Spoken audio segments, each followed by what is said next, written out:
তো ছোট বন্ধুরা, এই বিলাইটি প্রেগনেন্ট, এই জন্য আমি সুন্দর একটি ফ্রেশ লাল আপেল কেটে তারপর আমি সুন্দর করে বাটিতে রেখে দিয়েছি। ছোট্ট বন্ধুরা, বুঝতে পেরেছ? তারপর 2 ভাগ করে আবার আমি রেখে দিলাম। একটা সুন্দর একটি সর্বি কলা এভাবে ছুলে তারপর চাকু লয়ে কাটতে হয় বন্ধুরা। তো যারা যারা বিলাই পারো তারা কমেন্টে অবশ্যই জানাবে। তো এই মা বিড়ালটির জন্য একটি লাইক করে দাও। তো এই ব্লেন্ডার দিয়ে বাটিতে আমি এটাকে মিক্স করে জুস বানিয়ে দেবো। ছোট্ট বন্ধুরা, দেখে জুস খেতে পছন্দ করে তো অনেক খেতে এটা অনেক সুস্বাদু হবে। ছোট্ট বন্ধুরা, কে কে পছন্দ করে জুস? তো আমার কমপ্লিট হয়ে গেছে।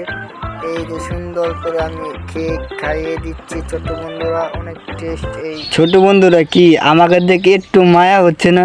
কি চেয়ার মধ্যে কোনো মায়াবী লেখা নাই? তো চ্যানেলটা সাবস্ক্রাইব করতে কেন তোমরা দেরি করছো? চ্যানেল সাবস্ক্রাইব করে আমার পাশে থাকো। তোমরা মিস করবা তা না হলে, যে ভিডিও ভালো দেখতে চাও।